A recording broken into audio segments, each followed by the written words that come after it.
പ്രിയ സഹപ്രവർത്തകർ, നമ്മുടെ ജീവിതത്തെ പലരും പ്രവാചകൻ മുഹമ്മദ് നബി സല്ലല്ലാഹു അലൈഹി വസല്ലമയുടെ ജീവിതത്തിന്റെ ഏതെല്ലാം ത്യാഗ പരിശ്രമങ്ങൾ പ്രവാചകൻ നേരിട്ടുവോ അതേ ത്യാഗ പരിശ്രമങ്ങൾ ജനനം മുതൽ അങ്ങോട്ട് സ്വന്തം ജീവിതത്തിലും അതുപോലുള്ള അനുഭവങ്ങൾ ഉണ്ടായിരുന്നു എന്ന് താൻ സ്വന്തം ജീവിതത്തിലൂടെ അനുഭവിച്ച എന്നിട്ട് അതിനെ രണ്ടിനെ ചേർത്ത് വെച്ചുകൊണ്ടുള്ള ഒരു സമർപ്പണം സ്വാമിജിയുടെ ഒരു വീഡിയോ ഇത് തന്നെ അല്ലാതെ ഒരു വ്യത്യസ്തമായ ഒരു അനുഭവം ഉണ്ടാക്കി. പ്രവാചകനെ നമ്മൾ അനുഭവിക്കുന്നതിന് വ്യത്യസ്തമായി സ്വന്തം ജീവിതത്തിലൂടെ അദ്ദേഹം അനുഭവിച്ചു എന്നുള്ളത് ഒരു യാഥാർത്ഥ്യമായി ബോധ്യപ്പെട്ടു. ഏതായാലും അദ്ദേഹത്തെ കുറിച്ച് എന്നെക്കാൾ അറിയുന്നതിനേക്കാൾ കൂടുതൽ നിങ്ങൾക്ക് അറിയാം. അദ്ദേഹത്തിന്റെ വിലപ്പെട്ട സമയത്തെ ഞാൻ കവരുന്നില്ല. അദ്ദേഹം ഞാൻ അറിഞ്ഞ എൻ്റെ മനസ്സിലെ മുഹമ്മദ് നബി എന്ന വിഷയത്തെക്കുറിച്ച് കുറെ സുദീർഘമായ രൂപത്തിൽ നമ്മോട് സംവദിക്കും. വളരെ ആദരവപൂർവം സ്വാമിജിയെ ഈ വേദിയിലേക്ക് നമ്മുടെ റാഷിജിയിൽ താമസിക്കുന്ന ഒരുപറ്റം കുടുംബങ്ങളാണ്. ആ ഒരു കുടുംബത്തിൻ്റെ കൃത്യമായ ക്ഷണം സ്വീകരിച്ചുകൊണ്ട് ഇവിടെ എത്തിയിട്ടുള്ള സ്വാമിജിയെ ആദരപൂർവം ഈ വേദിയെ അഭിമുഖീകരിക്കുന്നതിന് ക്ഷണിക്കുന്നു. മറ്റെല്ലാ സുഹൃത്തുക്കളെയും പരിപാടിയിലേക്ക് ഹാർദവമായി സ്വാഗതം ചെയ്തുകൊണ്ട് ഞാൻ എൻ്റെ വാക്കുകൾ അവസാനിപ്പിക്കുന്നു. നമസ്കാരം.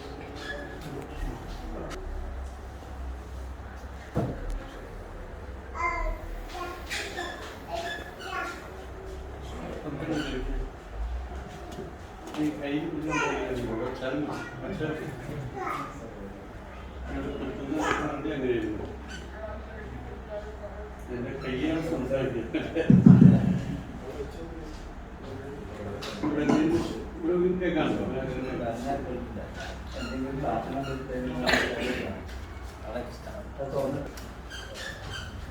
ഞാനിവിടെ ഈ പരിപാടി ഉണ്ടെന്ന് പറഞ്ഞപ്പോ ആദ്യം പറഞ്ഞ എന്താണെന്ന് അറിയോ, എനിക്ക് ഡിമാൻഡുകൾ ഉണ്ടെന്ന് പറഞ്ഞു. ഓർക്കുന്നുണ്ടോ? ഡിമാൻഡ് എന്ന് പറഞ്ഞു കഴിഞ്ഞാൽ ചിക്കൻ ബിരിയാണി ഉണ്ടാവും. അത് കാരണം എന്താ വെച്ച് കഴിഞ്ഞാൽ ഇതുപോലെ ഇതിനു മുമ്പ് MSSന്റെ ഒരു പ്രോഗ്രാം ഉണ്ടായി. അവിടെ നിന്നപ്പോൾ അവരെന്ത് ചെയ്താൽ സ്വാമിയല്ലേ വരണം, അപ്പൊ നമുക്ക് ഇന്ന് പച്ചക്കറി ആക്കാന്ന് പറഞ്ഞിട്ട് പൂരിയും സാമ്പാറും എന്നിട്ട് മമ്മൂരും കൂടെ ഏകത വേണ്ട, എനിക്കൊന്നും വേണ്ട. അപ്പൊ അൾട്ടിമേറ്റ് ശാപം ഇരിക്കുക. അപ്പൊ ഞാൻ പറഞ്ഞു ചിക്കൻ ബിരിയാണി അത്യന്തം വീട്ടുന്നത്. അപ്പൊ ഇതിന് ചോദിച്ചു ചിക്കൻ ബിരിയാണി തിന്നു. നിങ്ങൾ ചിക്കൻ ബിരിയാണി ഉണ്ടാക്ക്, എനിക്ക് കുറച്ച് പുല്ലും പൈപ്പും ശരിക്കും ഇതിനോട് അറപ്പ ഉറപ്പൊന്നും കഴിച്ച് ശീലമില്ല. ഇപ്പൊ മാത്രമല്ല, ഇപ്പൊ അങ്ങനെ എന്തെങ്കിലും കഴിച്ച് ശീലിക്കാൻ തുടങ്ങിയ അവസാനമായിരിക്കും. ഇപ്പൊ 105 കിലോ ആണ്. ഇവിടെ എക്സ്ട്രാ 3 കിലോ കൂടിയിട്ടുണ്ട്. ഇതുവരെ എനിക്ക് ഷുഗർ ഉണ്ടായിരുന്നില്ല. 66 വയസ്സിൽ ഇപ്പോൾ ഷുഗർ ഉണ്ടെന്ന്. അങ്ങനൊരു ശീലം എനിക്കില്ല. നമ്മളിവിടെ എൻ്റെ മനസ്സിൽ നബി തിരുമേനി മുഹമ്മദ് നബി സ്വല്ലല്ലാഹു അലൈഹി വസല്ലം എന്നാണ് നമ്മുടെ വിഷയമായിട്ട് പറഞ്ഞത്. അങ്ങനെ ഒരു വിഷയം സാധാരണ എല്ലാവരും ടാഗോർ കവിതകളിലെ സ്ത്രീ സങ്കല്പം, അത് സുകുമാർ വഴിക്കോടിൻ്റെ ഒരു തീസീസാണ്. അത് സുകുമാർ വഴിക്കോടിയായിട്ട് യാതൊരു ബന്ധവുമില്ല. അദ്ദേഹത്തിന് ഇൻ്റലക്റ്റുമായിട്ട് ബന്ധമുണ്ട്, അദ്ദേഹത്തിൻ്റെ ഭൗതിക നിലവാരമായിട്ടുള്ള ബന്ധമുണ്ട്. പക്ഷെ എന്നെ സംബന്ധിച്ചിടത്തോളം ഇപ്പൊ ഞാൻ ഖലീഫ ഉമറിന്റെ കഥയാണ് ഞാൻ പറയുന്നത്. ഈ ഖലീഫ ഉമറിന്റെ കഥ പറയുന്ന സമയത്ത് എൻ്റെ മനസ്സിലുള്ളത് എനിക്ക് പറയാനേ പറ്റുള്ളൂ. ഞാനും ഖലീഫ ഉമറും ഈ മദീനയിൽ കൂടെ നടക്കുമ്പോൾ ഖലീഫ ഉമർ എന്നോട് ഇങ്ങനെ പറഞ്ഞു എന്നതൊരു ഭാവത്തിലാണ് ഞാൻ പറയുന്നത്. അങ്ങനെ ആയിപ്പോയി എൻ്റെ മനസ്സ്. അതിന് കാരണം എൻ്റെ ജീവിതമാണ്. ഈ മുഹമ്മദ് നബി എന്ന് പറഞ്ഞ ആള്, അഥവാ മുഹമ്മദ് എന്ന് പറഞ്ഞ ആള്, നബി നമുക്ക് എടുത്ത് മാറ്റി വയ്ക്കാം. മുഹമ്മദ് എന്ന് പറഞ്ഞ ആളെ ഇതൊന്നും അറിയില്ലായിരുന്നു. ഒരു 3 വർഷം മുൻപ് ഞാൻ ബൈബിളിനെ കുറിച്ച് എനിക്ക് നന്നായിട്ട് ഇവരുടെ കാര്യം ഒരുപാട് ബൈബിൾ പലയിടത്തുനിന്ന് എനിക്ക് കിട്ടാറുണ്ട്. എൻ്റെ വീടിൻ്റെ മുമ്പിൽ ഒരു ചാപ്പലുണ്ട്, അവിടെ ഒരു അച്ഛൻ വന്ന് പ്രസംഗിക്കാറുണ്ട്. പള്ളി അവിടെ കിഴക്കേ പള്ളി എന്ന് പറയും, അവിടെ പോകുന്ന സമയത്ത് അവിടുത്തെ ഒരു അച്ഛൻ എനിക്ക് മിഠായി ഇതൊക്കെ തരും. അപ്പോൾ അവിടെയും വന്ന് കുറേ എന്തൊക്കെയോ എനിക്ക് കുറേ കാര്യങ്ങൾ അറിയാം. പക്ഷേ ഈ ഇസ്ലാമിനെ കുറിച്ച് ഒരു രൂപരേഖയും എനിക്കുണ്ടായിട്ടില്ലാണ്. പിന്നെ തേടി പിടിച്ച് അറിവുണ്ടാക്കാൻ ബുദ്ധിപരമായിട്ടുള്ള നിലവാരം ഉയർത്തുന്ന ശ്രമം എൻ്റെ ഭാഗത്ത് ഉണ്ടാകാറുമില്ല.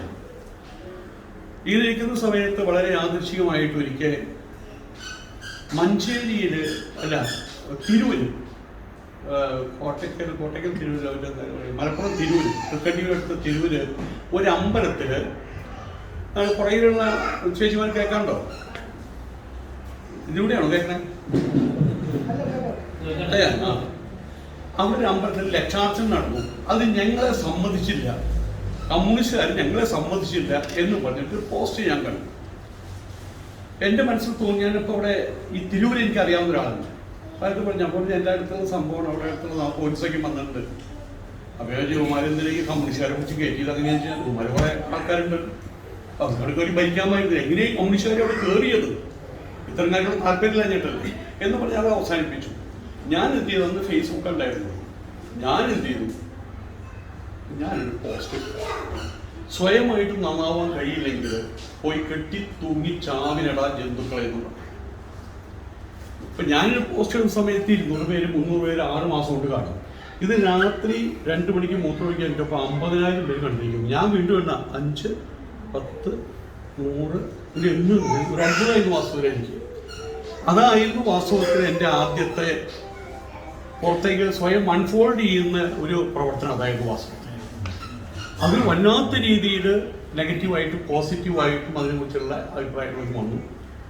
പിന്നീട് എനിക്ക് ഒരുപാട് വിമർശനങ്ങളായി, ഭീഷണികളായി.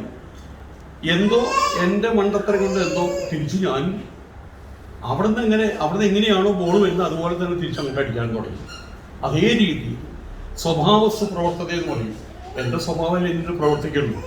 എൻ്റെ സ്വഭാവം അങ്ങനെയാണ്. എൻ്റെ മുത്തച്ഛന്മാരുടെ സ്വഭാവം പോലെ അങ്ങനെയാണ്.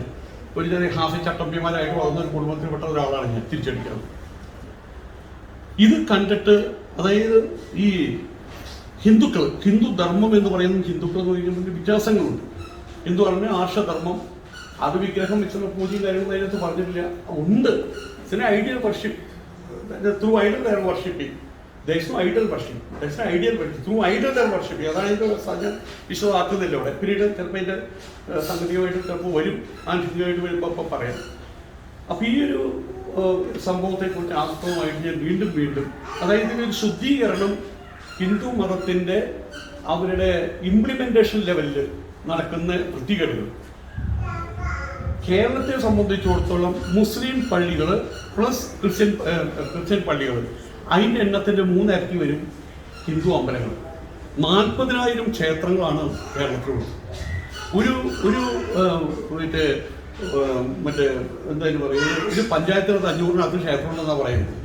അപ്പോൾ ചെറുതും വലുതുമായിട്ട് ഈ ക്ഷേത്രങ്ങൾ എല്ലായിടത്തും കൂടിയിട്ട് കഴിഞ്ഞ വർഷത്തിന് മുമ്പിലത്തെ വർഷത്തെ കണക്കെടുപ്പ് 20,000 കോടി രൂപയാണ് ചെലവിട്ടത്. എന്തിനറിയോ? ആന, വെടി, മിമിക്രി, നാടകം, യൂഫോറിയ, നിന്ന് തുള്ളല്, സിനിമാറ്റിക്കാട്ടം ഇതിലേക്കും കൂടിയിട്ട്. ഇത് കണ്ട സമയത്ത് എൻ്റെയും ചോര തിളച്ചു. എന്തെങ്കിലും കാണിക്കുന്നത് മറ്റുള്ള സമുദായങ്ങൾ അവരവരുടെ കുട്ടികളെ അവരെ പ്രമാണങ്ങൾ അവരുടെ മുമ്പിൽ അൺഫോൾഡ് ചെയ്ത് വെക്കുന്നു. അവരതിലൂടെ കയറ്റി കൊണ്ടുപോകുന്നു. അവർക്ക് ജീവിതം ഉണ്ടാക്കി കൊടുക്കുന്നു, ജീവിതചര്യ ഉണ്ടാക്കി കൊടുക്കുന്നു. അമ്മയുടെ ഗർഭപാത്രത്തിൽ നിന്ന് പുറത്തു വന്ന് അന്ത്യേഷ്ടി കർമ്മം ഏറ്റുവാങ്ങുന്നത് വരെ എന്ത് ചെയ്യണം, എന്ത് ചെയ്യരുതെന്നതിനെ കുറിച്ചൊരു ഏകദേശം ശരിയോ തെറ്റോ ഏകദേശം അവബോധം ഉണ്ടാക്കി കൊടുക്കുമ്പോൾ അഴിച്ചിട്ട കാളകളുടെ പോലെ എന്ന് പറയുമ്പോൾ അതിന് വ്യാഖ്യാനം ഞാൻ നിങ്ങൾക്ക് തരാം. അതായത് ഇന്ത്യ ഗവൺമെൻറ് മതങ്ങളെക്കുറിച്ച് എഴുതിയ സമയത്ത് മുസ്ലിം, ഇസ്ലാം എന്ന് പറഞ്ഞു കഴിഞ്ഞാൽ ഖുറാൻ അനുസന്ധാനം ചെയ്യുന്ന ആളുകൾ, ക്രിസ്ത്യാനികൾ എന്ന് പറഞ്ഞു കഴിഞ്ഞാൽ ബൈബിളിനെ അനുസന്ധാനം ചെയ്യുന്ന രീതികൾ എളുപ്പം കഴിഞ്ഞല്ലോ, ഡെഫിനേഷൻ കഴിഞ്ഞല്ലോ. ഹിന്ദുക്കൾ എന്ന് പറഞ്ഞു കഴിഞ്ഞാൽ അവർ എഴുതിയതിൻ്റെ ചുരുക്കം ഇത്രയാണ്: അഴിച്ചിട്ട കാളകൾ. ഡെഫിനേഷൻ ഇല്ല എന്നുള്ളതാണ്. അതിന് ഡെഫിനേഷൻ കൊടുക്കാൻ പറ്റുന്നില്ല. അവർക്കൊരു പ്രാമാണികമില്ല, പ്രമാണമില്ല. അതിനെ മറ്റുള്ളവർക്ക് അൺഫോൾഡ് ചെയ്ത് കൊടുക്കാനുള്ള വ്യവസ്ഥകളില്ല. ഇല്ല എന്നുള്ളതല്ല, ഇപ്പം നടമാടുന്നില്ല. ഇതിലേക്കും ചേർത്ത് വെച്ച് വലിയ രൂപത്തിൽ, ഞാനിത് പഠിച്ച ആളായതുകൊണ്ട് വലിയ രൂപത്തിൽ ഇത് പറയാൻ തുടങ്ങി, വലിയ വായയിൽ പറയാൻ തുടങ്ങി. എനിക്കൊരു ഫോൺ കോൾ വരികയാണ്. നമ്മളുടെ പോപ്പുലർ ഫ്രണ്ടിൻ്റെ ഒരു കേരളത്തിലൊരു അധികാരിയുണ്ട്, എളമരം നസറുദ്ദീൻ. ഇവിടെ ആരും അറിയുമെന്ന് എനിക്കറിയില്ല. അദ്ദേഹത്തിൻ്റെ ഫോൺ കോൾ എനിക്ക് വരികയാണ്: സ്വാമി, ഇങ്ങനെ ഇത് കാണാറുണ്ട്. ഇങ്ങനെയുള്ള ആളുകൾ ഈ ഹിന്ദു മതത്തിനകത്തുള്ള കാര്യങ്ങൾ കൂടി ഇങ്ങനെ അൺഫോൾഡ് ചെയ്ത് പറയാൻ മാത്രമല്ല അവർ നന്നാവുള്ളൂ. വളരെ നല്ല കാര്യം. ഭാരതസംരക്ഷണം വെച്ചു നസറുദ്ദീനാണ് ഞങ്ങളുടെ പോപ്പുലർ ഫ്രണ്ട്. പോപ്പുലർ ഫ്രണ്ടും എനിക്കറിയില്ല, SDP ആണ്, ഒന്നും എനിക്കറിയില്ല. പിന്നീട് എനിക്ക് ഞങ്ങൾ തമ്മിൽ ബന്ധപ്പെട്ട് സംസാരിക്കാൻ തുടങ്ങി. അദ്ദേഹം പറഞ്ഞു, സ്വാമിക്കൊന്ന് എൻ്റെ വീട് വരെ വരാമോ, എൻ്റെ അഞ്ചൻ്റെ മോളുടെ കല്യാണമാണ്, സ്വാമിയിൽ പങ്കെടുക്കണമെന്ന് എൻ്റെ ആഗ്രഹമുണ്ടെന്ന് പറഞ്ഞു. ഞാനവിടെ പങ്കെടുക്കുകയും ചെയ്തു. അവിടുന്ന് തിരിച്ചു വരുന്ന സമയത്ത് വലിയൊരു ഇങ്ങനൊരു കാർട്ടനകത്ത് നിറച്ച് പുസ്തകങ്ങൾ എനിക്ക് തന്നത് അദ്ദേഹം. ഈ പുസ്തകങ്ങൾ കൊറിയറായിട്ട് മദ്രാസിലേക്ക് അയച്ചു. ഞാൻ ചെന്നൈയിലാണ്, മദ്രാസിലേക്ക് അയച്ചു. അതിനൊരു പുസ്തകം എൻ്റെ കയ്യിൽ തന്നു. ഒരു പുസ്തകം എൻ്റെ കയ്യിൽ തന്നു. അതിൻ്റെ പേര് മുഹമ്മദ് എന്നായിരുന്നു എൻ്റെ പേര്.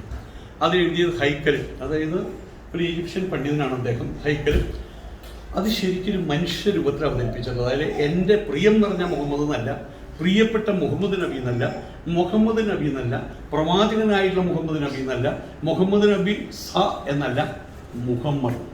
ഇവിടെ മിക്കവാറും വലിയ വലിയ ലൈബ്രറികളൊക്കെ ആ പുസ്തകം ഉണ്ടായിരിക്കും. അത് യഥാതഥ രൂപമാണ് പറഞ്ഞിട്ടുള്ളത്. നമുക്ക് സ്നേഹം കൂടി കൂട്ടിച്ചേർത്ത ചിലപ്പോൾ അതിനകത്ത് ചില തെറ്റുകൾ വരും. അല്ലെങ്കിൽ പ്രിയം കൂട്ടിച്ചേർത്ത പ്രിയമായിട്ടുള്ള കാര്യങ്ങളാണ് പറയുന്നത്, ഹിതം കൂട്ടിച്ചേർത്ത ഹിതമായിട്ടുള്ള കാര്യങ്ങളാണ് പറയുന്നത്. ഇതൊന്നുമില്ലാതെ മുഹമ്മദ്. ഞാനത് വാങ്ങിച്ചോടെ കൊണ്ടുവച്ചു. എന്നെ സംബന്ധിച്ചിടത്തോളം കുട്ടിക്കാലം മുതൽക്കുള്ള എൻ്റെ ഒരു അസുഖമുണ്ട്. എനിക്ക് വാസ്തവത്തിൽ കുട്ടിക്കാലത്തുള്ളതാണ്. പുസ്തകം തുറന്നാൽ എന്താ അപ്പോൾ നമുക്ക് എല്ലാവർക്കും ഉള്ള അസുഖമാണ് അത്. വാസ്തവത്തിൽ പുസ്തകം തുറന്നാൽ നമ്മൾ ഉറങ്ങും. അതുകൊണ്ട് എനിക്ക് 10ാം ക്ലാസ്സിൽ ഞാൻ തോറ്റു. ഏത് വിഷയത്തിലാണ് തോറ്റു. രണ്ടാമത് എഴുതിയപ്പോൾ എനിക്ക് 74% മാർക്ക് കിട്ടിയെന്നപ്പോൾ ഞാൻ പറയാറുള്ളൂ, ശതമാനം കിട്ടിയത് ഇത് മാത്രം. പക്ഷെ അന്നത്തെ കാലത്ത് 47 കിട്ടിയാൽ കോളേജിൽ അഡ്മിഷൻ കിട്ടും. എൻ്റെ കോളേജിൻ്റെ ഉള്ളിൽ കൂടി ഊളിയിട്ട് ഞാൻ കടന്നിട്ടുണ്ട്. കോളേജിൽ പഠിച്ചു എന്നും പറയാം. അത്രയും ഉള്ള കാര്യങ്ങളുണ്ടായി. ഈ പുസ്തകം ഞാൻ വായിച്ചില്ല. നല്ല പുസ്തകമാണ്.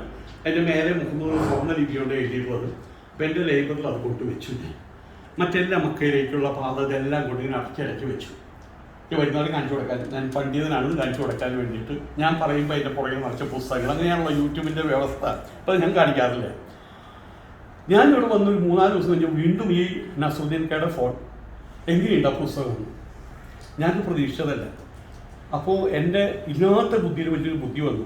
ഞാനേ വഴികൂടെ നടക്കുകയാണ്, മഴയുണ്ട്, വീട്ടിൽ നിന്നിട്ട് മറുപടി പറയാനും അങ്ങനെ അറിയില്ല. ഫോണിൽ കൂടെ അറിയില്ലോ മഴ വീണ കാര്യം. ഞാനിവിടെ ചെന്ന് എടുത്ത് ഒന്നുകൊണ്ട് വായിച്ചു. 1ാമത്തെ അധ്യായങ്ങൾ വായിച്ചു. അവിടെ ഇവിടേക്കും വായിച്ചു. പുസ്തകം തുറന്നിട്ട് ആദ്യം കിട്ടുന്നത് ഞാൻ വായിച്ച വരി, എൻ്റെ ശ്രുതി മാതാക്കളെ സത്യം, അവൻ മദീനയിൽ നിന്ന് മക്ക വരെ ആ വണ്ടിയിൽ നിന്ന് കരഞ്ഞുകൊണ്ടാണ് വന്നത്. ഇതാണ് ആദ്യം വായിച്ച വരി. ആ സംഭവത്തിലായിരുന്നു. അമ്മയും കൂടിയിട്ട് മദീനയിൽ ബന്ധുക്കളെ കാണാൻ പോയി. അവിടെ വെച്ച് അമ്മയും മരിച്ചു. അച്ഛനെ കണ്ടിരുന്നില്ല. അവൻ ഗർഭത്തിൽ കിടക്കുമ്പോൾ തന്നെ അച്ഛൻ പോയിരുന്നു. അച്ഛനെ കാണാൻ പറ്റാത്ത ആ നിർഭാഗ്യവാനായിട്ടുള്ള മുഹമ്മദ്. അമ്മ കൂടി മരിച്ച സമയത്ത് 400 കിലോമീറ്റർ കരഞ്ഞുകൊണ്ട്, വീട് വരെ കരഞ്ഞുകൊണ്ടാണ് അവനെത്തിയത്. ഇത് കണ്ട സമയത്ത് എനിക്കത് തുറന്നു വായിക്കാൻ തോന്നി. കാരണം എൻ്റെ അച്ഛൻ എനിക്ക് 7 വയസ്സ് നഷ്ടപ്പെട്ടതാണ്. പാമ്പ് പിടിച്ചിട്ടാണ് മരിച്ചത്. അന്ന് എൻ്റെ വീട്ടിൽ എൻ്റെ അച്ഛൻ അന്ന് ഇലക്ഷൻ നിൽക്കാൻ 35 വയസ്സുള്ള അച്ഛന്. അന്ന് ഇലക്ഷൻ നിൽക്കാൻ വേണ്ടി നിൽക്കുന്ന ഒരാളാണ് എൻ്റെ അച്ഛൻ. ലോനപ്പം നമ്പാടൻ അന്ന് ജൂനിയറാണ്. ലോനപ്പം നമ്പാടനോ അല്ലെങ്കിൽ എൻ്റെ അച്ഛനായിരിക്കും അന്ന് കാൻഡിഡേറ്റ് MLA ആകാൻ വേണ്ടിയിട്ട്. ആ ഒരു സാഹചര്യത്തിൽ അവിടെ എല്ലാവർക്കും ജനസമ്മതനായിട്ടുള്ള കുട്ടപ്പൻ എന്ന് പറയുന്ന 35 വയസ്സുകാരനായിട്ട് സുന്ദര പുരുഷൻ മരിച്ചപ്പോൾ എല്ലാവർക്കും വലിയ സങ്കടമായി. ഞാൻ 1 മാസം സ്കൂളിൽ പോയില്ല. പിന്നെ അവസാനം രാധ ടീച്ചർ പറഞ്ഞ ടീച്ചർ എന്നെ കൈ പിടിച്ചിട്ട് സ്കൂളിൽ കൊണ്ടുപോകാൻ തുടങ്ങിയത്. അവിടെ ചെല്ലുമ്പോൾ അവിടെ മാഷന്മാരെല്ലാവരും എന്നെ കാണുമ്പോൾ തലയിൽ ഉപയോഗിക്കുകയും ചെയ്യും. അപ്പോൾ എനിക്ക് ആ ഒരു സ്നേഹത്തിൻ്റെ അഗാധത എനിക്കറിയില്ല, അതിൻ്റെ ഗഹനത എനിക്കറിയില്ല. ഞാൻ പഠിച്ചു പിന്നെ സ്കൂൾ വിട്ട് വന്നതിന് ശേഷം എൻ്റെ വീണ്ടും മുമ്പിൽ മതിലിൽ ഇരിക്കുമ്പോഴും അതെ, ആൾക്കാരെ വഴിക്ക് പോകുമ്പോൾ എൻ്റെ അടുത്ത് വന്നിട്ട് അത് നോക്കി ചിരിച്ച് മുഖത്ത് ഹെൽത്ത് തട്ടിമുട്ടിക്കുകയും പോകും. അതെല്ലാവരും ചെയ്യുന്നൊരു കാര്യം എനിക്കറിയില്ല. എനിക്ക് 7 വയസ്സല്ലേ ഉള്ളൂ. 7 വയസ്സ് അച്ഛൻ മരിച്ചപ്പോൾ എൻ്റെ അമ്മയും എൻ്റെ കീഴാദികളും അമ്മയുടെ വീട്ടിലേക്കും പോയി. അൾട്ടിമേറ്റ്ലി അമ്മയും നഷ്ടപ്പെട്ടു. ഞാൻ മുത്തച്ഛൻ്റെയും അമ്മൂമ്മയുടെ ഒപ്പമായിരുന്നു, മുത്തച്ഛൻ്റെ ഒപ്പമായിരുന്നു. ഏകദേശം അതുപോലെ തന്നെയല്ലേ അബൂ ത്വാലിബിൻ്റെ അല്ലെങ്കിൽ മുഹമ്മദ് നബിയുടെ അവസ്ഥ ഉണ്ടായിരുന്നു. ഇങ്ങനെ ഓരോന്നും ഇങ്ങനെ. അപ്പോൾ എനിക്കത് കൂടുതൽ താല്പര്യം വന്നു. ഇങ്ങനെ പതുക്കെ വായിക്കാൻ തുടങ്ങി. എൻ്റെ ജീവിതകഥ വായിക്കുന്ന പോലെ ഞാൻ വായിക്കാൻ തുടങ്ങി. ഇതിനിടയിലാണ് പിന്നീട് വായിച്ചു മറ്റൊരു കാര്യം മനസ്സിലാവും. എനിക്ക് 20 മിനിറ്റേ ഉള്ളൂ, അതുകൊണ്ട് ഞാൻ വളരെ വിശദീകരിക്കുന്നില്ല. ഇദ്ദേഹം അൽനൂർ ജബലന്നൂറിൽ മലയിൽ പോയിട്ട് ഗുഹയിൽ പോയിട്ട് വെറുതെ ഇരിക്കുന്നൊരവസ്ഥ. വെറുതെ ഇരിക്കുന്നു, എന്തിനാണെന്ന് അറിയില്ല, വെറുതെ ഇരിക്കുന്നു. നമുക്കൊക്കെ അങ്ങനെ തോന്നുള്ളൂ. ഈ സമയത്ത് വന്ന് ഒരു ജിബ്രീൽ മാലാഖ വന്ന് പഠിക്കുമെന്ന് പറഞ്ഞ കാര്യങ്ങളൊക്കെ ഉണ്ട്. അവിടെ നിന്ന് അദ്ദേഹത്തിന് കിട്ടിയിട്ടുള്ള ഒരു ഒരു ഒരു എന്താ ഒരു ഉണർവ്, ഒരു ബോധം, ആ ബോധത്തിൽപ്പെട്ട കാര്യമാണ് ലാ ഇലാഹ ഇല്ലല്ലാഹ്. ഇലാഹ് അതായത് ദൈവമില്ല, ദൈവമില്ല, അള്ളാഹു അല്ലാതെ മറ്റൊരു ദൈവമില്ല എന്നുള്ള ലാ ഇലാഹ ഇല്ലല്ലാഹ് എന്നുള്ളൊരു ബോധം. ഇവിടെ 14.5 വയസ്സുള്ളൊരു കുട്ടി, അയാളുടെ പേര് രമേശ് എന്ന്. ഈ 14 വയസ്സുള്ള കുട്ടി അവിടെ ഒരു ഗുഹാക്ഷേത്രം, രാത്രി സമയത്ത് പൂജാവിധികൾ ശരിയല്ലെങ്കിൽ രാത്രി സമയത്ത് അവിടുന്ന് മണിയടി കേൾക്കാം, ചെണ്ടകുട്ട് കേൾക്കാം, ഭൂതങ്ങൾ വന്നിട്ട് ശിവനെ പൂജ ചെയ്യുമെന്ന് പറയുന്ന വിധത്തിലുള്ള ക്ഷേത്രം. രാത്രി ആ ഭാഗത്തോടെ ആരും ഒരു കുന്നിൻ്റെ മുകളിലാണ്.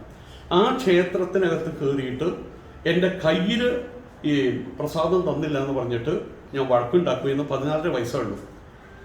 ഞാൻ അതിൻ്റെ തിടപ്പള്ളിക്കകത്ത് കയറിയിട്ട് ചന്ദനം എടുത്തുകൊണ്ടുവന്ന് എൻ്റെ കൂട്ടുകാർക്ക് വിതരണം ചെയ്തു. ഞാൻ തൊട്ടു. അയാൾ ആ ചന്ദനത്തിൻ്റെ കൊട്ട മുഴുവൻ കൊണ്ടുവന്നിട്ട് പശുവിൻ്റെ എൻ്റെ മുഖത്തേക്ക് എറിഞ്ഞു. എന്നാൽ താൻ കയറിയിട്ട് പൂജകളും ചെയ്തോളൂ എന്ന് പറഞ്ഞു. ഞാൻ കയറി ശ്രീകോവിലിനകത്ത് കയറിയിട്ട് ഇന്നും ചിന്തിക്കാൻ പറ്റാത്ത കാര്യമാണ്. അതിനകത്ത് കയറി പെട്ട പൂണ്ടായിരുന്നത് ശിവൻ്റെ മേലെ കൂടിയിട്ട് ശംഭോ മഹാദേവ എന്ന് പറഞ്ഞു. അവിടെ അവസാനിക്കുകയായിരുന്നു എൻ്റെ ഈ പ്രതിമയായിട്ടുള്ള ബന്ധം. പിന്നീട് അവിടെ വീട്ടിലെ ആൾക്കാരൊക്കെ കൂടി വന്നു. പക്ഷേ എൻ്റെ വീട്ടിൽ കയറിയിട്ട് തല്ലാനൊന്നും പറ്റില്ല. അന്നത്തെ പഞ്ചായത്ത് പ്രസിഡന്റ് കൊച്ചപ്പേട്ടുണ്ടായിരുന്നു, ക്രിസ്ത്യാനിയാണ്. അതിന് പറഞ്ഞു, കുട്ടിയെ തല്ലാനൊന്നും പറ്റില്ല, എന്താ വെച്ചാൽ നിങ്ങൾ ചീത്ത പറയുന്നതിന് ചെയ്തോളാനേക്കും പറഞ്ഞു. അന്ന് മാപ്പ് പറഞ്ഞു. ഞാൻ മാപ്പ് പറഞ്ഞ് കൂടുതലൊരു കാര്യം പറഞ്ഞു, ഇനി ഇത്രയും ഗുദാമിലേക്ക് ഞാൻ ചെന്ന് പറഞ്ഞു. അന്ന് എനിക്ക് എൻ്റെ ഉള്ളിലുള്ളതാണ് പ്രതിമ ശരിയല്ല, ബഹുദേവത ആരാധനയും പ്രതിമ ശരിയല്ല. 14 വയസ്സേ എനിക്കുള്ളൂ. ഇന്ന് ഞാൻ തന്നെ അനുഭവത്തോട് കൂടിയിട്ടാണ് ഞാൻ ഇടയ്ക്ക് അയവർക്കാരന് നടത്തണം.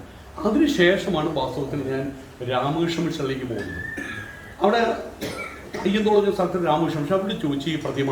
അവർ പറഞ്ഞ അതേ ഉത്തരം. ഞാനിവിടെ മുഹമ്മദ് പറഞ്ഞ പുസ്തകം വായിച്ചു. ആ മുഹമ്മദ് ഈ ഒരു കാര്യം പറഞ്ഞതിന് ശേഷം അയാളുടെ നാട്ടിൽ നിന്ന് പുറന്തള്ളപ്പെടുന്നു.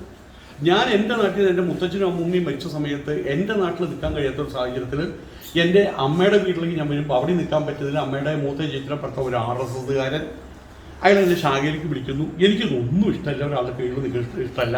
പിന്നെ എൻ്റെ സിസ്റ്റം ഇങ്ങനെയാണ്, എനിക്ക് അമ്പലങ്ങളും പ്രതിമകളും ഇരിക്കുന്നു. എന്തോ എനിക്കത് എൻ്റെ ഉള്ളിൽ ഏതോ ജന്മപുണ്യമായിട്ടോ ജന്മപാപമായിട്ടോ ശാപമായിട്ടോ അത് വന്ന് കയറിയിട്ടുണ്ട്. അങ്ങനെ എന്തിനു പറയുന്നു, ഇത് രണ്ടും കൂടി സിങ്ക്രണൈസ് ചെയ്യാണ്.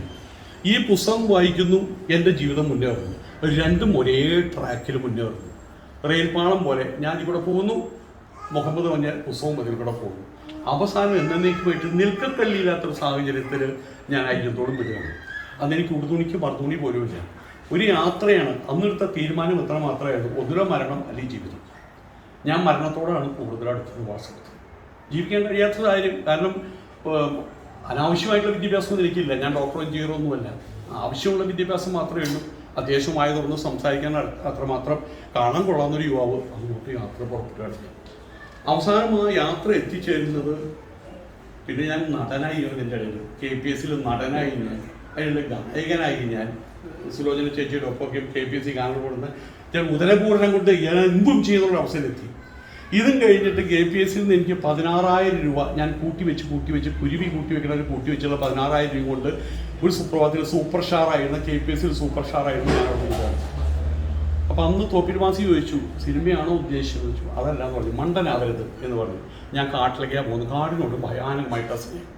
അവിടെ ചെന്നപ്പോൾ ഒരു സിസ്റ്റർക്ക് ഡോക്ടറേറ്റ് എഴുതാൻ വേണ്ടിയിട്ട് അവർക്ക് വേണ്ടി ഞാൻ കാട് മുഴുവൻ കയറി ഫോട്ടോ എടുക്കലും ആന്ത്രപ്പോളജി ലൈബ്രറിയിൽ കയറി ഇറങ്ങലും എല്ലാം കഴിഞ്ഞ് അവർക്ക് ഡോക്ടറേറ്റ് കിട്ടിയപ്പോൾ അവരെനിക്ക് നൽകിയ സമ്മാനമാണ് സന്യാസത്തിലേക്കുള്ള ഗേറ്റ് തുറക്കൽ പരിപാടി. അങ്ങനെ അവരെന്നെ ഡൽഹിയിലേക്ക് അയക്കുന്നു. അവർ തന്നെ അപ്ലിക്കേഷൻ, ഞാൻ കാട്ടിലാണ്, കളവപ്പെട്ട അപ്ലിക്കേഷന് വേണ്ടിയിട്ട് അവരയച്ചു. എനിക്ക് അതിനകത്ത് പ്രവേശനം കിട്ടി. അങ്ങനെ ഞാൻ സന്യാസത്തിൻ്റെ പാതയിലേക്ക് പോകുന്നു, അതിൻ്റെ പഠനത്തിലേക്ക് പോകുന്നു. ഓരോന്ന് പഠിക്കുമ്പോഴും അതിൽ ഏറ്റവും രസം ദയാനന്ദ സരസ്വതി ഈ 2-3 വർഷം മുമ്പ് മരിച്ചത്. ഞങ്ങളുടെ ആശ്രമത്തിൻ്റെ അന്തേവാസികളിൽ സ്ഥിരം അന്തേവാസികൾ വന്നു പോകുന്ന കൂട്ടത്തിൽ ഒരാളുടെ പേര് നരേന്ദ്രമോദി എന്നായിരുന്നു. അത് കേട്ടിട്ടുണ്ട്, നിങ്ങൾ കേട്ടിട്ടുണ്ടോ? നരേന്ദ്രമോദി എന്ന് കേട്ടിട്ടുണ്ടോ? അത് തന്നെ ആളായിരുന്നു അവിടുത്തെ ഒരാൾ.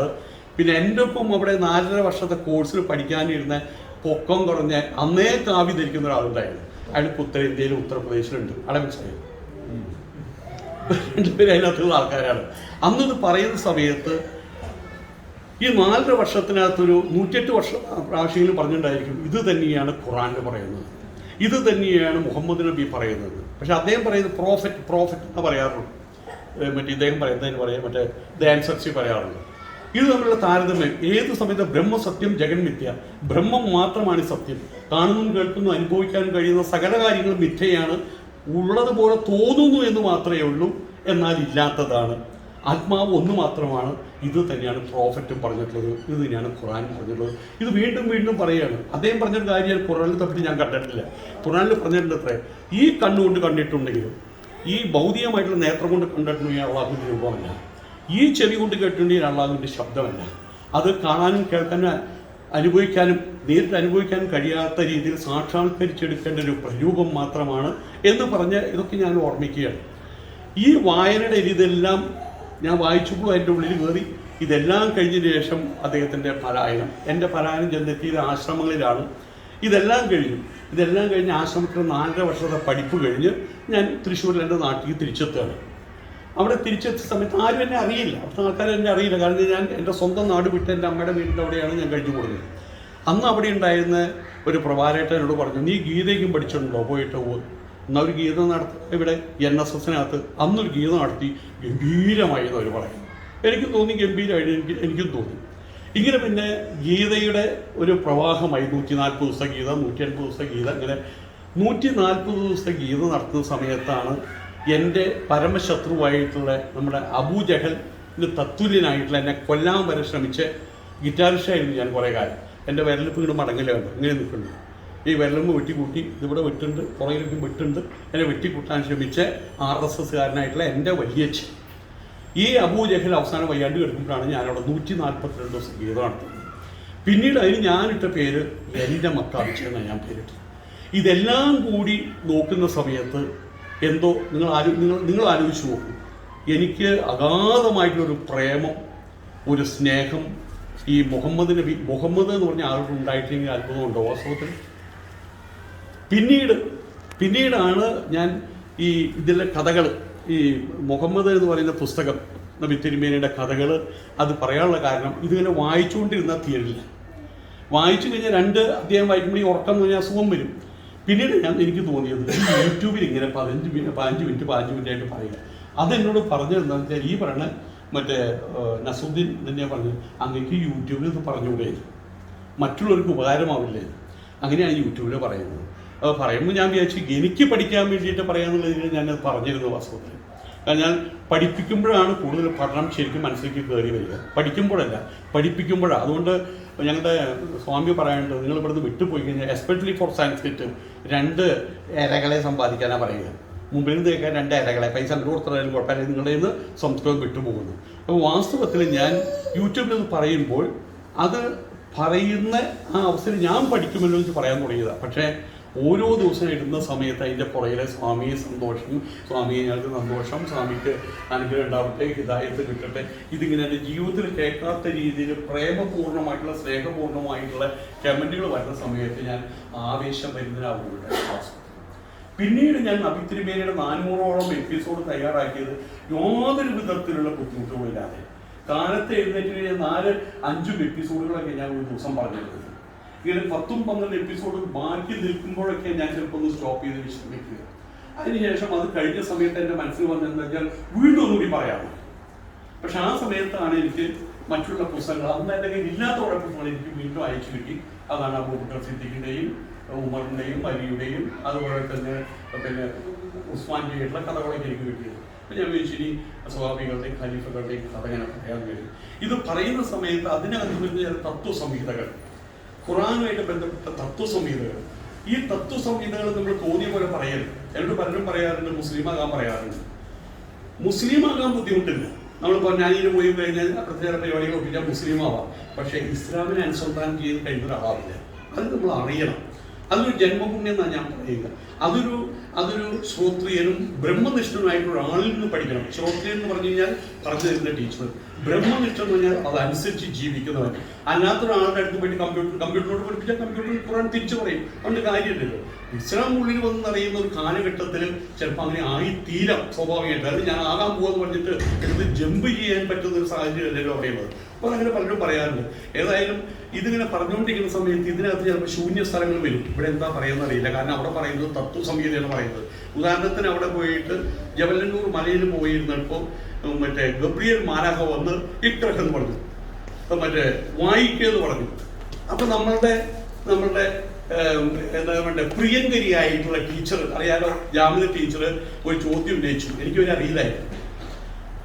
ഈ വായിക്കാനും എഴുതാനും അറിയാത്ത ആളോട് എടോ വായിക്കണോ എന്ന് പറഞ്ഞിട്ടുള്ള അള്ളാഹു ഒരു കിഴങ്ങനല്ലേ എന്നാണ് ചോദ്യം. നിങ്ങൾ ആരുടെ വായിച്ചിട്ടൊന്നുമില്ല. ഇതിന് ഞാൻ മറുപടി, ഈ മറുപടി വാസ്തവത്തില് വേദാന്തത്തിൽ നിന്നുള്ള മറുപടിയാണ്. അത് ഈ ഒരു വായന എന്ന് പറഞ്ഞാൽ പരാഞ്ചികാനി വിഭിന്ന സ്വയം തസ്മാത് പരാങ്പശ്യതിനാന്തരാൽപ്പൻ അച്ഛൻ തീരപ്രത്യേക ആത്മാനമായിട്ടുള്ളത് ആവർത്ത ചക്ഷുര അഭൂത്വമിച്ചൻ. അതായത് പരാഞ്ചികാനി നമ്മുടെ ഇന്ദ്രിയങ്ങൾ പുറത്തോട്ട് തള്ളിയിരിക്കുകയാണ്. ഈ ഇന്ദ്രിയങ്ങളെ പരാഞ്ചികാനി വിതൃണ സ്വയം അതിനെ പുറത്തോട്ടായിട്ടാണ് ദൈവം സൃഷ്ടിച്ചു വെച്ചിട്ടുള്ളത്. അപ്പൊ നമ്മൾ ആവശ്യമില്ലാത്ത കാര്യങ്ങൾ മുഴുവൻ കാണുന്നു, നമ്മൾ നമ്മളെ കാണുന്നില്ല. കശ്യധീര പ്രത്യേക ആത്മാനമയച്ചത്. ചില ധീരന്മാര് ധീയംരാതി, ഈ കാണുന്നതും കേൾക്കുന്നതും അനുഭവിക്കാൻ കഴിയുന്ന ലോകമല്ല പരമസത്യം എന്ന് മനസ്സിലാക്കുന്ന ചില ആൾക്കാർ അവരുടെ എല്ലാ ഇന്ദ്രിയങ്ങളെയും ആമ തന്റെ ശത്രുക്കളെ കാണുമ്പോൾ അംഗങ്ങൾ അകത്തോട്ട് വലിക്കുന്ന പോലെ അകത്തോട്ട് വലിച്ച് അവൻ ചിന്തിക്കാറുണ്ട്. അത് കണ്ണുകൊണ്ടല്ല, അത് കാതുകൊണ്ടല്ല, അത് ഉള്ളിൽ നിന്ന് വരുന്ന അവബോധമാണ്. അതിലൂടെയുള്ള വായനയാണ് എന്ന് പറഞ്ഞ് മനസ്സിലാക്കി കൊടുത്തതാണ് ഇവരുടെ ഏറ്റവും വലിയ ദേഷ്യം വാസ്തവത്തിൽ.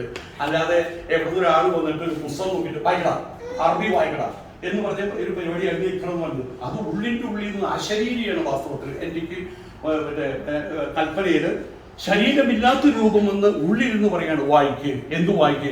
അവനവനെ വായിക്ക്. തൻ്റെ ഉള്ളിലേക്ക് കയറി താനാരും ഈ കാണുന്നതും കേൾക്കുന്ന അനുഭവിക്കാൻ കഴിയുന്ന ലോകത്തിന്റെ അടിസ്ഥാനം എന്താണ്, അധിഷ്ഠാനം എന്താണ്, അതിലേക്ക് കണ്ണിനെ വായിക്ക്, അതിനെ അറിയാൻ ശ്രമിക്ക്, ആ അറിവിലെ രമിക്ക് എന്നുള്ള ഒരു കാര്യം. അതൊക്കെ പറയുന്ന സമയത്ത് തത്വവുമായിട്ട് ബന്ധപ്പെട്ട കാര്യങ്ങളാണ്. അന്ന് ഞാൻ എന്ത് ചെയ്തു, ഒരു ബുള്ളറ്റ് പോലെ ഞാൻ അടിച്ചു വിട്ടു. അത് ഉപനിഷത്തായിരുന്നു.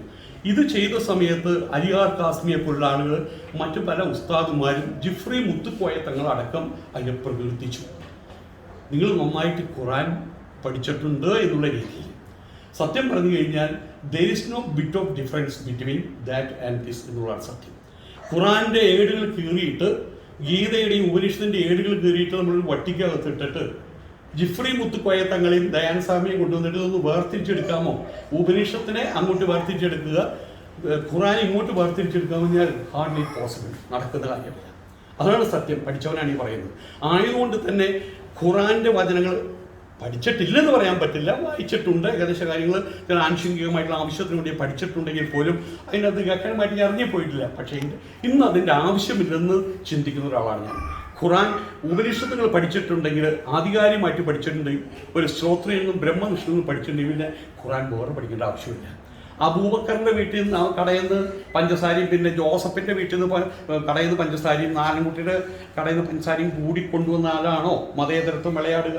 എല്ലാം ഒരേ പഞ്ചസാരയല്ലേ, എല്ലാത്തിനും ഒരേ ഗുണവും ഒരേ സ്വരൂപവുമല്ലേ? അതുപോലെ ഒരേ ഗുണവും ഒരേ സ്വരൂപവുമാണ് വാസ്തവത്തിൽ പ്രമാണങ്ങളിൽ എല്ലാം കണ്ടിട്ടുള്ളത്. ഇവൻ ബൈബിളിനകത്ത് പോലും ഈ ബൈബിളിനകത്ത് പറയുന്നുണ്ട്, ആകാശത്തിലോ ഭൂമിയിലോ വെള്ളത്തിലടിയിലോ ഒന്നുമല്ല അവൻ പറയുന്നുണ്ട്. ഇതിൻ്റെ അകക്കണ്ണുകളെ കൊണ്ട് ബോധാതീത ബോധമണ്ഡലം വിടർത്തി അവിടെ സാക്ഷാത്കരിച്ചെടുക്കേണ്ട ഒരു പ്രരൂപമാണ് യഹോവയുടെ. ആ യഹോവയെ അവർ വെട്ടിമാറ്റി. ഇപ്പം അവിടെ ആൾ ദൈവങ്ങളുടെ പെരുപ്പാണ്. ഹിന്ദുക്കളെ സംബന്ധിച്ചോട്ട് അവരിങ്ങനെ ഉണർന്നുകൊണ്ടിരിക്കുകയാണ്. ഒരാൾ ദൈവം ചത്ത പോലെയായി ഓരോ ഒന്നോട് കൂടിയിട്ട്. ഇതിപ്പോൾ വേറൊരു ആൾ ദൈവം ഒന്നുമില്ല, ചിത്താണ്ടമായി അമ്മച്ചി, നിങ്ങളറിയാലോ. അപ്പം ഈ ഒരു ഗതികേട് വാസ്തവത്തിൽ എന്റെക്കും ഈ നബി തിരുമേനിയുള്ള പ്രേമത്തിന് ഏറ്റവും വലിയ കാര്യം എന്താണെന്ന് അറിയുമോ? സ്നേഹത്തിൻ്റെ അപ്പുറത്താണ് ഈ പ്രേമം എന്ന് പറയുന്നത്. അതിൽ ഏറ്റവും വലിയൊരു കാര്യം എന്താണെന്ന് വെച്ച് കഴിഞ്ഞാൽ, ഈ ഞാൻ പഠിച്ചിട്ടുള്ള ഉപനിഷത്ത് 10 ഉപനിഷത്താണ് ഞങ്ങൾക്ക് പഠിക്കാനുള്ളത്. ഈ രാമായണവും മഹാഭാരതവും ഹിന്ദുക്കളുടെ പ്രമാണ ഗ്രന്ഥം അല്ലായിരുന്നു. അത് കുട്ടികൾ അറിയുന്ന കാര്യം മാത്രമേ ഉള്ളൂ. ഉപനിഷത്തുകളാണ് 10 ഉപനിഷത്ത്. ഈശം, കേനം, കടം, പ്രശ്നം, മുണ്ടകം, മാണ്ഡ്യൂക്യം, തൈത്തിരീയം, ചാന്തോക്യം, ശ്വേതാശ്വതി, ഇതൊക്കെയാണ്. അതിൻ്റെ ശങ്കരഭാഷ്യ സഹിതമാണ് പഠിക്കേണ്ടത്. അതിൻ്റെ മൂലവാക്യം എന്താ പറയുക? തത്വമസി. അത് തന്നെയാണ് നീ എന്ന്. നിന്റെ ആത്മാവ് ആരുടെ കയ്യിലിരിക്കുന്നുവോ ഇനി വ്യക്തമായിട്ട് പറഞ്ഞ് നിങ്ങൾക്ക് മനസ്സിലാവും ആരാ പറഞ്ഞത്. എൻ്റെ ആത്മാവ് ആരുടെ കയ്യിലിരിക്കുന്നുവോ അവനെങ്കിലേക്കാണ് എൻ്റെ പ്രയാണം എന്ന് പറഞ്ഞ ഒരാളുണ്ട്. മുഹമ്മദ് എന്ന പേര് 1400 വർഷം മുമ്പ് ജീവിച്ചത്. ഇത് തന്നെയാണ് ഇതിനകത്തും പറയുന്നത്. ബ്രഹ്മസത്യം ജഗന്മിത്യ, തത്വമസി, അയമാത്മാ ബ്രഹ്മ, അഹം ബ്രഹ്മാസ്മി, ഇതെല്ലാം അത് തന്നെയാണ് പറയുന്നത്. രണ്ടാമതൊന്നും ഇല്ല എന്നുള്ള രീതിയിലുള്ള പ്രഖ്യാപനങ്ങളാണ് ഈ പറയുന്ന ഇതിന് രണ്ടുള്ളത്. പക്ഷേ ഇങ്ങനെയാണെങ്കിൽ പോലും പ്രതിമകളുടെ ഒരു ഒരു ഒരു കുത്തൊഴുക്കാണ് വാസ്തവത്തിലുണ്ടായത്. അവസാനം ഋഷിമാർ പറഞ്ഞു, ഓക്കെ ഞങ്ങൾക്ക് പാമ്പിനെ ആരാധിക്കാമോ ആരാധിച്ചു, പട്ടി ആരാധിക്കാമോ ആരാധിച്ചോ, നീ 33 കോടി ദേവതകളെ വെച്ചു, കൺസെന്റ് കൊടുത്തു. പിന്നെ പ്രശ്നം കഴിഞ്ഞില്ലേ ആചാര്യന്മാരുടെ. അതേ സമയത്ത് ഈ പറയുന്ന മക്കയിൽ ഖദീജ ബീവി പോലും അവിടെ വന്ന് എൻ്റെ ആൺമക്കൾ മരിച്ചു പോകുന്നല്ലോ, എന്താ നീ ഇങ്ങനെ കാണിക്കുന്നേ, ഉസ്സേ ലാത്തേ ഹുബലേ മനാത്തേ എന്ന് ചോദിക്കുന്ന സമയത്ത് തിരിഞ്ഞു നടക്കാറുണ്ടായിരുന്നു പറയണേ മുഹമ്മദ് നബി. കഷ്ടം, എൻ്റെ ഭാര്യയായിട്ട് പോലും എന്നെ പോലും മനസ്സിലാക്കാതെ അവിടെ കിടന്ന് ഉരുണ്ടുപണ്ട് കളിക്കുന്നല്ലോ എന്ന്. പിന്നീട് അദ്ദേഹത്തിന് നബിത്വം കിട്ടിയതിന് ശേഷം മാത്രമാണ് ഖദീജ ഈ പ്രാർത്ഥന അവസാനിപ്പിച്ചത്. അന്ന് മക്ക വിജയ സമയത്ത് എടുത്തു കളഞ്ഞ വിഗ്രഹങ്ങൾ, പൊട്ടിച്ചു കളഞ്ഞ വിഗ്രഹങ്ങൾ, തകർത്ത് കളഞ്ഞ വിഗ്രഹങ്ങൾ പിന്നെ ഒരിക്കലും തിരിച്ചു വരാൻ പാടില്ലെന്ന് കരുതിയിട്ടാണ് അദ്ദേഹം പറഞ്ഞത്, എൻ്റെ ചിത്രം പോലും, എൻ്റെ രൂപം പോലും, എൻ്റെ കൂട്ടാളികളുടെ രൂപം പോലും മറന്നേക്കുക എന്ന് പറഞ്ഞത്. അന്നിവിടെ യമനിലും അതുപോലെ പേഴ്സിയയിലൊക്കെ നമുക്കിങ്ങനെ കയറി പിടിച്ച് എടുക്കാവുന്ന രീതിയിൽ ചിത്രം വരയ്ക്കുന്ന ആൾക്കാരുണ്ടായിരുന്നു. മൈക്കലാഞ്ചലോ ഉണ്ടായിരുന്നല്ലോ, ലിയനാർഡോ ഡാവിഞ്ചി ഉണ്ടായിരുന്നല്ലോ. അവർ നമ്മൾ അറിയുന്ന ഒരു കോടാനുകൂടി ആൾക്കാരുണ്ടായിരുന്നു. ഇന്നത്തെ ചിത്രകാരന്മാരെ പോലെയല്ല, അതിനേക്കാൾ വിവരമുള്ള ആളുകൾ. നമ്മൾ ആളെങ്കിലും പിടിച്ചെടുക്കാവുന്ന രീതിയിലുള്ള രൂപം. പക്ഷേ നബി തിരുമേനിയുടെ രൂപം അന്നും വരച്ചു വെച്ചില്ല. അന്നേ പറഞ്ഞിട്ടുണ്ട്, അള്ളാഹു ഒന്നേ ഉള്ളൂ, ദൈവം ഒന്നേ ഉള്ളൂ, അതിനപ്പുറമോ ഇപ്പുറവും ഇല്ല, ആരാധന അള്ളാഹുവിന് മാത്രം എന്ന് പറഞ്ഞിട്ടുള്ള ആ പ്രമാണം എഴുതിയിട്ടോ പറഞ്ഞിട്ടോ ഉരുക്ക് പെട്ടിക്കകത്ത് വെച്ച് കൂട്ടി സീൽ ചെയ്തു, പുറത്തെടുക്കാൻ കഴിയാത്ത രീതിയിൽ. ആയതുകൊണ്ട് തന്നെ അതല്ല ചെയ്തതെന്ന് വെച്ച് കഴിഞ്ഞാൽ ഇന്ന് മുഹമ്മദ് നബി ആരാധിച്ചതിന് അത് മമ്മൂട്ടിയുടെ രൂപത്തിലുള്ള പാറമേക്കാവ് ക്ഷേത്രത്തിൽ ദേവിയുടെ ചിത്രം വരയ്ക്കാൻ വേണ്ടി ശ്രീകുമാർ എന്നൊരാൾ ചെന്ന സമയത്ത് അതിൻ്റെ പ്രസിഡന്റ് കേൾക്കവൻ എന്താ പറഞ്ഞറിയാം, ഷീലയുടെ രൂപത്തിൽ വരച്ചാൽ മതി, എന്തോ പ്രായത്തിന് വിജയശ്രീയുടെ രൂപത്തിൽ വരച്ചാൽ മതി എന്ന് സെക്രട്ടറി പറഞ്ഞില്ല, അല്ലെങ്കിൽ അടിയായാലും അവിടെ. ഇങ്ങനെ ദേവീ ദേവന്മാരെ ഷീലയുടെയും പ്രേംസിന്റെ രൂപത്തിൽ വരച്ചു വെച്ച സംഭവം ഉണ്ടായിട്ടുണ്ട്. പ്രേംസിന്റെ കാര്യം പറഞ്ഞപ്പോൾ ഓർമ്മിക്കുകയാണ്, നമ്മുടെ വിരുമാക്ഷം നമ്പൂരിപ്പാടെന്ന് ഒരാളുണ്ട് തൃശ്ശൂർ.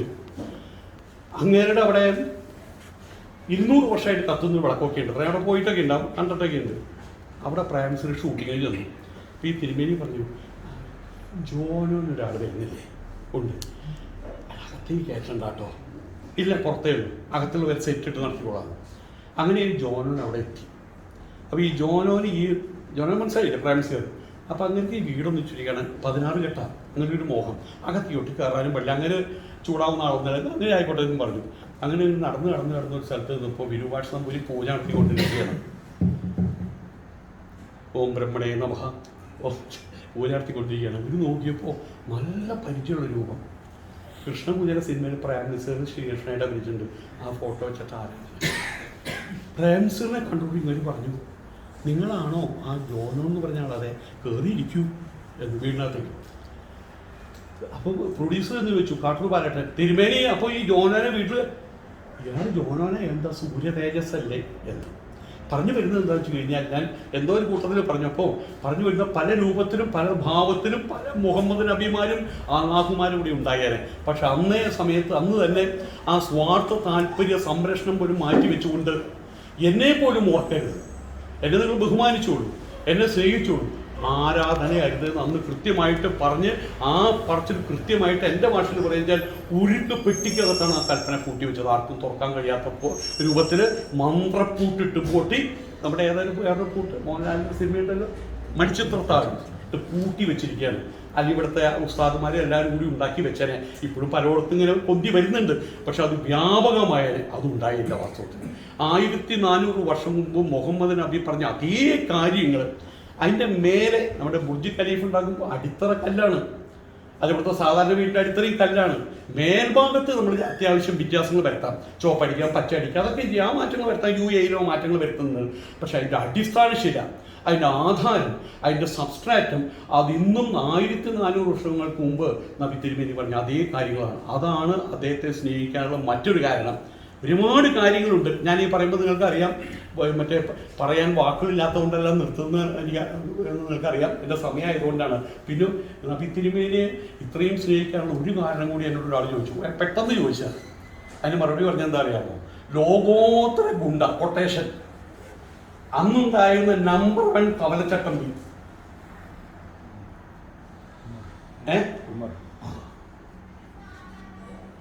അങ്ങേർക്ക് 6 അടി 3 ഇഞ്ച് ഉയരമായിരുന്നു. അതെങ്ങനെ എനിക്ക് മനസ്സിലായി? ഞാൻ മനസ്സിലായി, നിന്ന് നിഷേധിച്ചോളൂ. 6 അടി 3 ഇഞ്ച് ഉയരവും 120 കിലോ തൂക്കവും കയ്യിലെപ്പോഴും വാളും. അന്ന് AK-47 തോക്കില്ലാത്തതുകൊണ്ട് വാള് മാത്രമേ ഉള്ളൂ. വഴി കൂടെ നടക്കും, പെണ്ണുങ്ങൾ ഒരു വഴിക്കിറങ്ങാറില്ല. അത്രയും ക്രൂരനും നിന്ദിനുമായിട്ടുള്ള സ്വന്തക്കാരേക്ക് വലിയ സ്നേഹമാണ്. ആ മനുഷ്യനെ ഒരു പൂച്ചക്കുട്ടിയെ പോലെ ആക്കി മാറ്റി, വാളുപയോഗിക്കാതെ, കൈകൾ ഉപയോഗിക്കാതെ, നാക്കുകൊണ്ട്, സ്നേഹം കൊണ്ട്, ദയ കൊണ്ട്, ദാക്ഷിണ്യം കൊണ്ട്, വാത്സല്യം കൊണ്ട്, അതാണ് മുഹമ്മദ് നബിയിൽ കാണുന്ന ഏറ്റവും വലിയ ഗുണമായിട്ടുള്ളൊരു ഗുണം. അങ്ങനെ തന്നെയാണ് ഈ ലോകത്തെ അങ്ങനെ കീഴടക്കിയത്. ഇതുകൊണ്ടൊക്കെയാണ് എൻ്റെ മനസ്സിൽ നബി തിരുമേനി കുടിയേറിയത്.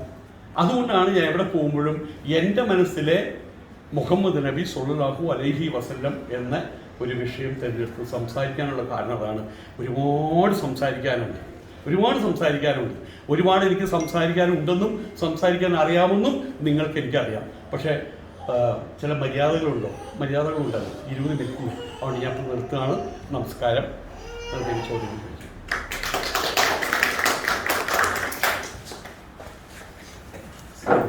സംഭവങ്ങളോട് പ്രതികരിക്കാറുണ്ട്. അപ്പോൾ പ്രത്യേകിച്ച് വർണ്ണമോ നിറമോ ഒന്നും നോക്കാതെ ശക്തമായി പ്രതികരിക്കുന്ന സ്വാമിജിക്ക് സംഘപരിവാറിന് കണക്കായിട്ട് പ്രഹരിക്കാറുണ്ട്. വാക്കുകളിൽ കൂടെയൊക്കെ പ്രഹരിക്കാറുണ്ട്, അവരുടെ തെറ്റുകൾ ചൂണ്ടിക്കാണിക്കാറുണ്ട്. അപ്പോൾ അവരുടെ ഭാഗത്തു നിന്ന് വല്ല പ്രലോഭനങ്ങളോ വല്ല ഭീഷണികളോ സ്വാമിജിക്ക് നേരിടേണ്ടി വന്നിട്ടുണ്ടോ എന്നാണ് എൻ്റെ ചോദ്യം. നോക്കൂ, അതെ, ഈ ശക്തമായിട്ട് വേറൊരാൾ പറയില്ലേ, ശക്തമായി പ്രതികരിക്കാനുള്ള കാരണം എന്താണെന്നറിയാമോ? എനിക്ക് ഭാര്യയില്ല, മക്കളുമില്ല. ആ ഒരു അവസ്ഥ നിങ്ങൾക്കൊന്നും നിങ്ങൾ പോറമില്ലെന്ന് പറയും. RS-കാരനാണ് എന്താണെങ്കിലും. പക്ഷെ ഒരു RS-കാരനെ പോലെ 2 RS-കാരൻ്റെ നേരിടാനുള്ള യോഗ്യതയുണ്ട്. കാരണം ഞാൻ RS-കാരനായിരുന്നു. എപ്പോഴാണെന്നറിയോ? 10-18 വയസ്സുള്ള സമയത്ത്. അതുകൊണ്ട് ഇവിടുത്തെ കുമ്മൻ എന്നെ അറിയും, രാജോലൻ എന്നെ അറിയും. ഇപ്പോൾ മരിക്കാൻ കിടക്കുന്ന 99 വയസ്സുള്ള ഹരിയേട്ടൻ എന്നെ അറിയും. അതുകൊണ്ട് ഒരിക്കൽ നമ്മളുടെ ശശികല ടീച്ചറെ വിമർശിച്ച സമയത്ത് പലരും കുമ്മൻ ആശാനോട് ട്രെയിനിൽ സഞ്ചരിക്കുമ്പോൾ അത് കണ്ടു പറഞ്ഞു, ഇയാളെ നമുക്കൊന്ന് പിടിച്ചാലോ ചോദിച്ചപ്പോൾ അയാളെ ഞങ്ങൾ പിടിച്ചോളാം പറഞ്ഞത്. അപ്പം അത്യാവശ്യം പിന്നെ വേറെ കാര്യമുണ്ട്, 66 റൺസ് ഞാൻ തികച്ചു. അതൊരു ടെൻഡുൽക്കറൊക്കെ എടുക്കുന്ന ഒരു ആവറേജ് റൺസ് അല്ലേ എൻ്റെ വയസ്സ്. ഇനിയിപ്പോൾ ഇനിയിപ്പോൾ എന്തെങ്കിലും സംഭവിച്ചു കഴിഞ്ഞാൽ തന്നെ ഞാൻ പട്ടിയെ പോലെ ചാവില്ല. ഞാനിപ്പോൾ സമൂഹത്തിനകത്ത് യുദ്ധം ചെയ്തുകൊണ്ടിരിക്കുകയാണ്. നമ്മളുടെ ഖലീദ് ബിൻ വലീദ് പറഞ്ഞുകൊണ്ട് ഞാൻ കഴുതയെ പോലെയാണോ ചാവുന്നത്. പക്ഷെ ഞാൻ 3 വർഷവുമാണ് ചത്തിരുന്നതെങ്കിലും ചാവ് എന്നുള്ള വാക്ക് മോശമല്ല കേട്ടോ. കുഞ്ഞനപ്പേല പൂന്താനം ഒരുപാട് പറയില്ലേ, കണ്ടങ്ങിയിരിക്കും, അല്ല മറ്റേ ചത്തുപോകുന്നു പാപം ശിവ അന്ന് ചത്തു എന്നാ പറയാറ്. അതുകൊണ്ടാണ് ഞാൻ ചത്തു എന്ന് പറയുന്നത്. അത് മോശമാക്കായിട്ട് വേണ്ടിയിട്ട്. ഇന്ന് ഞാൻ ചത്തു കഴിഞ്ഞാൽ ഈ സ്ഥലത്തിൻ്റെ പേരെന്താ ഇരിക്കുന്ന സ്ഥലത്തിൻ്റെ രാഷ്ട്രീയ ഇവിടെ 10 പേരെയും പറയില്ലേ, അയ്യോ സ്വാമി മരിച്ചു എന്ന് പറയൂല്ലേ? അപ്പം മരിച്ച എനിക്കെന്ത് പോയി? ജീവിച്ചിരിക്കുന്ന സമയത്ത് 10 ആളെ സന്തോഷിപ്പിക്കുകയും മരിച്ചു പോകുന്ന സമയത്ത് 10 ആളെ കൊണ്ടെങ്കിൽ അയ്യോ പാവം മരിച്ചു എന്ന് പറയുന്ന ഒരു അവസ്ഥ സംജാതമായിട്ടുണ്ടെങ്കിൽ ഞാൻ പുണ്യവാനാണ്. അതുകൊണ്ട് എനിക്കിനി മരണം എനിക്ക് ഒരു നിസ്സാരമായിട്ടുള്ള കാര്യമാണ്. 6 പേരാളാണ് എനിക്ക് പുല്ല് വരച്ചിട്ടുള്ള. വേദങ്ങളിലോ ഉപനിഷത്തുകളിലോ ഈ പ്രവാചകനെ പോലെ വേറൊരു പ്രവാചകനെ കണ്ടിട്ടുണ്ടോ? അതിനെപ്പറ്റി പഠിച്ചിട്ടുണ്ട്? നോക്കൂ, ഈ ശ്രീകൃഷ്ണൻ അവൻ്റെ ഋഷിമാർ ഇപ്പം ഈശാവാസ്യ ഉപനിഷത്തിൻ്റെ കാലയളവ് പറയുന്നത് അതിൻ്റെ സ്ക്രിപ്ചറിൽ അതിനകത്തുള്ള അക്ഷലിപികളെല്ലാം വെച്ച് പറയുന്നത് 10,000 മുതൽ 7,000 മുതൽ 10,000 വർഷത്തെ പഴക്കമാണ് പറയുന്നത് ഈശാവാസ്യ ഉപനിഷത്ത്. അതിലാദ്യത്തെ വരി ഈശാവാസ്യമിതം സർവം യത് കിഞ്ച ജഗത്യാം ജഗത് എന്നാണ്. ഈശ്വരനെ ഉള്ളൂ, ഈ ജഗത്തിലെമ്പാടും ഈശ്വരനെ ഉള്ളൂ. യാതൊന്നിനും നമ്മൾ കാണുന്നു എന്ന് പറയുന്ന, കേൾക്കുന്നു എന്ന് പറയുന്ന, അനുഭവിക്കാൻ കഴിയുന്ന സകലത്തിൻ്റെയും ആത്മാവ് അവനിലാണ് കുടികൊള്ളുന്നത്. അവനല്ലാതെ മറ്റൊന്നില്ല എന്ന് പറഞ്ഞിട്ടുള്ള ഈശാവാസ്യ ഉപനിഷത്തിൻ്റെ അർത്ഥതലങ്ങൾ ആരുടെ തലയിലാണോ വന്നു കയറിയത് അയാൾ നബി തിരുമേനിക്ക് തുല്യനല്ലേ. അതുകൊണ്ടാണ് ലക്ഷോപലക്ഷം പ്രവാചകന്മാരിവിടെ ഉണ്ടായിട്ടുണ്ട്. എവിടേക്ക് ജനതതി ഉണ്ടായിട്ടുണ്ടോ അവിടേക്കും പ്രവാചകന്മാരുണ്ടായിട്ടുണ്ടെന്ന് നബി തിരുമേനി പറയാൻ കാരണം മറ്റൊന്നും കൂടിയുണ്ട്. ഖുറാനിലെ വാക്കുകളല്ല പറയുന്നത്, ഖുറാനിലെ ഹദീസുകളോ ആയത്തുകളോ അല്ലെങ്കിൽ നബി തിരുമേനിയുടെ ജീവിതഗതിയെക്കുറിച്ചല്ല ഞാൻ പറയുന്നത്. അതിനകത്തുള്ള ലാ ഇലാഹ ഇല്ലല്ലാ എന്ന് പറയുന്നത് അതിനപ്പുറമുള്ളതല്ല. റസൂലിനെ കുറിച്ച് പറയുന്നുണ്ട്, ലാ ഇലാഹ ഇല്ലല്ലാ മുഹമ്മദ് റസൂലുള്ള, അത് മാറ്റില്ല. ലാ ഇലാഹ ഇല്ലല്ലാ എന്നുള്ള കൽപ്പന ഉണ്ടായതോ നബി തിരുമേനിയോ നബി തിരുമേനിയുടെ കാലഘട്ടത്തിലോ അല്ല, അറിയാലോ. അത് എന്നുള്ളൊരു സത്യമാണ്. ഒരു മാങ്ങ ഒരു ആപ്പിള് ഇട്ട് കഴിഞ്ഞാൽ താഴ്ത്തിക്ക് വീഴും എന്നുള്ള സംഭവം അത് ഐസക് ന്യൂട്ടന് ശേഷമാണ് ഉണ്ടായത്. ഐസക് ന്യൂട്ടൻ അതിനെ വിശദീകരിച്ചു എന്ന് മാത്രമേ ഉള്ളൂ. ആയതുകൊണ്ട് തന്നെ അതുകൊണ്ടാണ് അനേകം പ്രവാചകന്മാരുടെ 26 ലക്ഷം മറ്റോ പ്രവാചകന്മാരെ കൊടുത്തിട്ടുള്ളത്. അതുകൊണ്ട് അന്ന് ഈ അഹമ്മദിയ ഒരു ഗ്രൂപ്പുണ്ട്. ഒരിക്കൽ ഞാൻ മണ്ണാർക്കാട് ഈ നടത്തുന്ന സമയത്ത് അഹമ്മദിയ ഗ്രൂപ്പിലൊരു അസീസ് ഒരാൾ, വെളുത്ത് സുന്ദരനായിട്ടുള്ള മുട്ട കച്ചവടമാണ് ഞാൻ. അതുകൊണ്ട് മൊട്ട അസീസ് എന്ന് എല്ലാവരും വിളിക്കാൻ പ്രായമുള്ള ആളാണ്. അദ്ദേഹത്തെ വിളിച്ചുകൊടുന്നു ഉദ്ഘാടനത്തിന്. അദ്ദേഹം പറഞ്ഞത്, ഞങ്ങളുടെ കിഴക്കുന്നുള്ള പ്രവാചകനായിട്ടുള്ള കറുത്തവനായിട്ടുള്ള കണ്ണൻ്റെ കള്ളക്കഥകൾ പറയാൻ വന്ന കള്ളക്കണ്ണൻ്റെ കള്ളക്കഥകൾ പറയാൻ വന്ന കണ്ണൻ്റെ അങ്ങനെയാണല്ലോ എല്ലാം മറച്ചു വെച്ചിട്ടുള്ള അദ്ദേഹത്തിൻ്റെ പെരുമാനം പറഞ്ഞു വന്ന് സ്വാമിക്ക് സ്വാഗതം എന്നാണ് പറഞ്ഞത്.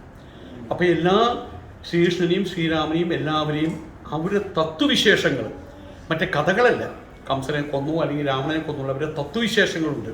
ആണ് കൃഷ്ണൻ്റെ തത്വവിശേഷം ഗീതയിലും രാമൻ്റെ തത്വവിശേഷം രാമഗീതയിലുള്ളത്, യോഗവാസിഷ്ഠത്തിലുള്ളത്. അതും ഖുറാനുമായിട്ട് താരതമ്യപ്പെടുത്തുന്ന സമയത്ത് അതിൻ്റെ വക്താക്കൾ എന്ന് പറയാവുന്ന പ്രവാചകന്മാർ തമ്മിൽ ഒരു വ്യത്യാസം നമുക്ക് കാണില്ല. ഒരു വ്യത്യാസമേ ഉള്ളൂ, ഒരാളുടെ പേര് ശ്രീരാമൻ, മറ്റൊരാളുടെ പേര് മുഹമ്മദ് നബി. അത്ര വ്യത്യാസമുള്ളൂ. സ്വാമി ഭാഷ കുറച്ചും കൂടി പിന്നെ അതും എനിക്കറിയാം. ചിലർക്ക് അതും വീടുകളുണ്ടോ ഇങ്ങോട്ട് എന്ത് പറയുമോ തമ്മിൽ മാച്ച് ചെയ്യാൻ അല്ലെങ്കിൽ മിസ്മാച്ചിങ് ഉള്ള ചില സന്ദർഭങ്ങൾ ഉണ്ടാകും. അപ്പോൾ പ്രവാചകന്റെ ജീവിതം കൃത്യമായി പഠിച്ചു. അപ്പോൾ അത് വെച്ചുകൊണ്ട് നിലവിലുള്ള മുസ്ലിം സമൂഹത്തോടുള്ള ഉപദേശങ്ങളും നിർദ്ദേശങ്ങളും എന്താണ് സ്വാമിക്കുള്ളത്? അതായത് ഇടക്കാലത്തൊന്ന് അളഞ്ഞു പോയത്, ഇടക്കാലത്ത് പുസ്തകം പറയുകയാണെങ്കിൽ നമ്മുടെ ഉറൂബിൻ്റെ സുന്ദരന്മാരും സുന്ദരിമാരും എന്ന് പറഞ്ഞിട്ടൊരു കൃതിയുണ്ട്. അത് പഠിക്കുമ്പോൾ അറിയാൻ കഴിയും അന്നത്തെ മുസ്ലിം എന്ന് പറഞ്ഞാൽ അന്നത്തെ ജോനോനാണ്. അയാൾക്ക് ഭാഷ അറിയില്ല, അയാൾക്ക് പഠിപ്പില്ല, മറ്റുള്ള കാര്യങ്ങളൊന്നുമില്ല, പള്ളിയെക്കുറിച്ചും അറിയില്ല, ഖുറാൻ എന്നുള്ള ഗ്രന്ഥം പോലും കണ്ടു. എൻ്റെ കുട്ടിക്കാലത്ത് എനിക്കറിയാം, എൻ്റെ നാട്ടിലൊരു മുഹമ്മദ് ഉണ്ടായിരുന്നു. മമ്മദ് എന്നാണ് വിളിക്കുക. തലമുട്ട അടിച്ച് ഇളം താടി വെച്ച് അല്ലിമുണ്ടി ചുറ്റി ഒരു പച്ച ബെൽറ്റ് പടിഞ്ഞ് നടന്നിരുന്ന കൂട്ടമാക്കാരായിരുന്നു. പിന്നെ ഇടക്കാലത്ത് വെച്ചിട്ടാണ് ഈ സാമ്പത്തികമായിട്ട്, അത് ഈ ജീവിതത്തിനൊരു ക്രമം വരുമ്പോൾ സ്വാഭാവികമായിട്ട് നമ്മുടെ പ്രമാണങ്ങളെക്കുറിച്ചും നമ്മുടെ അച്ഛനെക്കുറിച്ചും അച്ഛൻ്റെ അച്ഛനെക്കുറിച്ചും അതിൻ്റെ അച്ഛനെക്കുറിച്ചും നമ്മൾ ചിന്തിക്കാൻ തുടങ്ങുക. പട്ടിണി കിടക്കുന്ന അലവലാദികളായിട്ടുള്ള ആൾക്കാർക്ക് അതൊന്നുമില്ലോ. തെണ്ടി തിരിഞ്ഞ് കിടക്കുന്ന മറ്റേ തമിഴ്നാട്ടിൽ നമ്മുടെ പിച്ചക്കാർ വരും, അവരവരുടെ പൈതൃകത്തെക്കുറിച്ച് പറയാവുന്നില്ലല്ലോ. അപ്പോൾ സാമ്പത്തികമായിട്ടുള്ള ക്രമം കൃത്യമാകുന്നു, ജീവിതക്രമം കൃത്യമാകുന്നു. അങ്ങനെ വരുന്ന സമയത്ത് സ്വാഭാവികമായിട്ട് നമ്മൾ പ്രമാണങ്ങൾ അന്വേഷിച്ചു പോകും. അതിന് ഇടക്കാലത്ത് വെച്ച് ഒരു 50-60 വർഷത്തെ ഒരു കാലയളവിനിടയിലാണ് ഈ ഖുറാനും പള്ളിയും നബി തിരുമേനിയുടെ ജീവിതവും ഹദീസും ആയത്തൊക്കെ മുസ്ലിമിലേക്ക് കയറി വരുന്നത്. ഈ കയറി വന്ന സമയത്ത് പ്രമാണങ്ങൾ കയറി വന്നു, ജീവിതത്തിന് ക്രമം വന്നോക്കൂ എന്ന് ഞാൻ പറഞ്ഞു.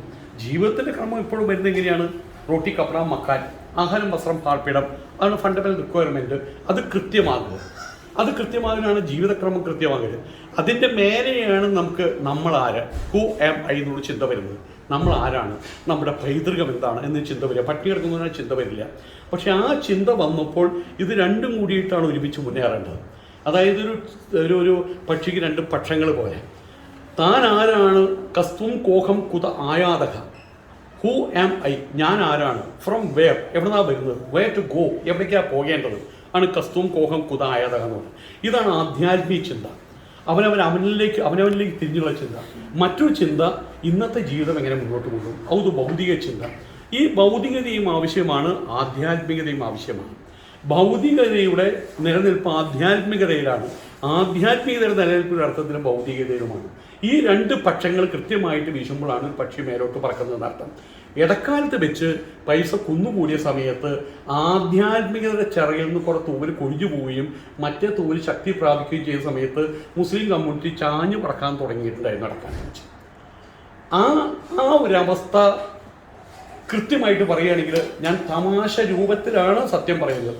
ആ ഒരവസ്ഥയ്ക്ക് ഇപ്പോൾ കുറേ മാറ്റം വന്നതിന് കാരണം മുസ്ലിം സമുദായത്തെയും നബിത്തിരുമേനിയുടെ വിവാഹങ്ങളെയും പരാമർശിച്ചും വിമർശിച്ചും അപഹസിച്ചും അപമാനിച്ചുകൊണ്ടും കുറേ ആൾക്കാർ രംഗത്തിറങ്ങിയ സമയത്ത് എനിക്ക് തോന്നുന്നത് അതും അള്ളാഹുവിൻ്റെ ഒരു കളിയാണ്. ഇന്നത്തെ തലമുറ കൃത്യമായിട്ടും കർശനമായിട്ടും ആരും പറയാതെ തന്നെ ഖുറാൻ്റെ കാര്യങ്ങൾ അതിൻ്റെ ശാസ്ത്രങ്ങൾ പഠിക്കാൻ തുടങ്ങിയിട്ടുണ്ട്, എസ്പെഷ്യലി ഇൻ കേരള. അപ്പോൾ അപചയങ്ങളൊക്കെ ഉണ്ടായിട്ടുണ്ട്. അതെല്ലാ സമൂഹത്തിലുള്ളതാണ്. മറ്റുള്ള സമൂഹത്തിലുള്ള പോലെ ഇവിടെ ഉണ്ടായിട്ടില്ല എന്ന് മാത്രം. അജ്മീർ പോലുള്ള സ്ഥലങ്ങൾ നല്ല സ്ഥലങ്ങളാണ്, മനഃശുദ്ധിക്ക് പറ്റുന്ന സ്ഥലങ്ങളാണ്. പക്ഷേ ദൈവത്തിൻ്റെ ഇരിപ്പിടങ്ങളല്ല അത്തരം സ്ഥലങ്ങൾ. ദൈവത്തിൻ്റെ ഇരിപ്പിടം പള്ളികൾ പോലുമല്ല. നീ പ്രാർത്ഥിക്കുന്നുണ്ടെങ്കിൽ, നിൻ്റെ ദൈവത്തോട് പ്രാർത്ഥിക്കുന്നുണ്ടെങ്കിൽ, അള്ളാഹുവിനോട് പ്രാർത്ഥിക്കുന്നുണ്ടെങ്കിൽ എവിടെ പ്രാർത്ഥിക്കുന്നുവോ അവിടെയാണ് ദേവാലയം എന്നാണ് പറഞ്ഞിട്ടുള്ളത്. അതുകൊണ്ട് അജ്മീറിലേക്ക് ഞാൻ പോകുന്നു എന്ന് പറഞ്ഞ് പോകുന്നത് ഒരർത്ഥത്തിൽ ഹിന്ദുമതത്തിന് പഠിച്ചുകൊണ്ടിരിക്കുക എന്ന് പറയില്ലേ, ആ രീതിയാണെന്ന് അർത്ഥം. അതുകൊണ്ട് ഒരിക്കൽ പോലും നല്ല പള്ളി തേടി പോവുക, ഗ്രാൻഡ് മോസ്ക് അതൊന്ന് കണ്ടേ മതിയാകും, മക്ക പോലും കാണണമെന്നില്ല എന്നുള്ളതാണ്. പഞ്ചസ്തംഭങ്ങളിലാണ് ഒന്ന് മക്കയിൽ പോവുക, ഹജ്ജ് നടത്തുക എന്നുള്ളത്. അതിന് കഴിയുമെങ്കിൽ എന്നാണ് പറഞ്ഞിട്ടുള്ളത്. നീ ഇതാണ് മക്ക എന്ന് പറഞ്ഞാൽ ഇതാണ് മക്ക. മനഃശുദ്ധിയോട് കൂടിയിട്ട് ഒരു സ്ഥലത്തിരുന്ന് ഞാൻ മക്കയിലായിരിക്കുന്നതെന്ന് പറഞ്ഞാൽ മക്ക ഇങ്ങോട്ട് വരുന്നതാണ് സത്യം. അങ്ങനെയാണ് നമ്മൾ കരുതി വെക്കേണ്ടതെന്ന് അർത്ഥം.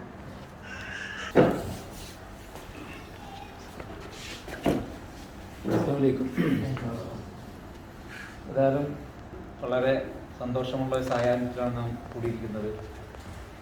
കുറേ കൂടി നിങ്ങളുടെ ഭാഗത്തു നിന്നുള്ള ചോദ്യങ്ങളും കുറേ കൂടി എന്താ പറയുക,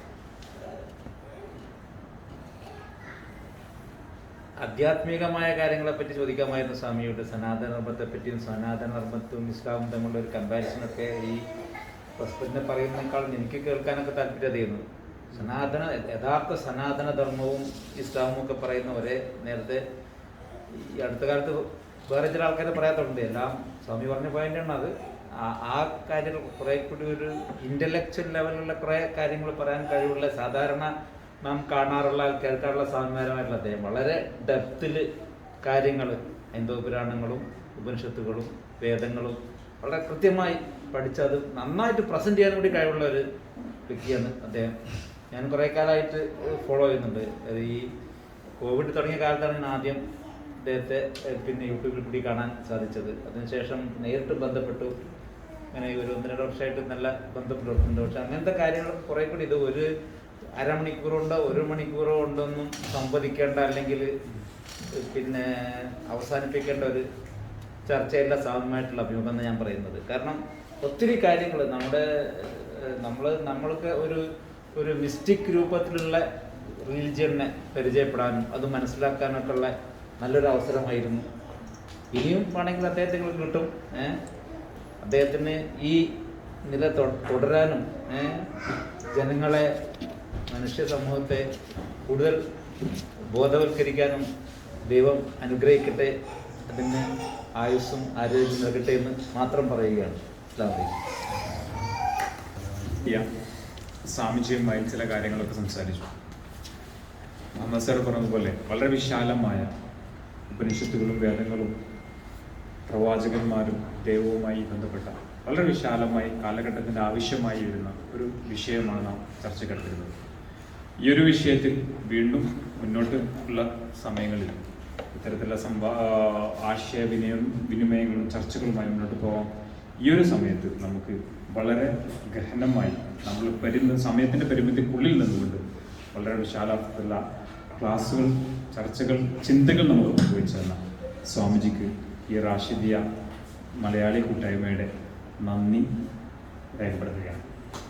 അതോടൊപ്പം നമുക്ക് ഈ വിഷയത്തിൻ്റെ വളരെ വിശാലതയിലേക്ക് നമ്മളെ ബുദ്ധിപരമായി നയിച്ച സാധ്യതകളെ നമുക്ക് മുന്നിൽ തുറന്നിട്ടെത്തുന്ന നമ്മുടെ റാഷിദയിൽ താമസിക്കുന്ന ദുബൈ മലയാളികൾക്കിടയിൽ പല വിധത്തിലും സജീവമായി നിലനിൽക്കുന്ന അഹമ്മദ് സാറിനെയും നന്ദി പറയുന്നു. അതുപോലെ ഈ പരിപാടിയിലേക്ക് വന്ന എല്ലാവരെയും ഒരിക്കൽ കൂടി നന്ദി പറഞ്ഞുകൊണ്ട് ഈ പരിപാടി അവസാനിപ്പിക്കുകയാണ്. എല്ലാവർക്കും വന്നിരിക്കുന്ന എല്ലാവർക്കും ഭക്ഷണം ഇവിടെ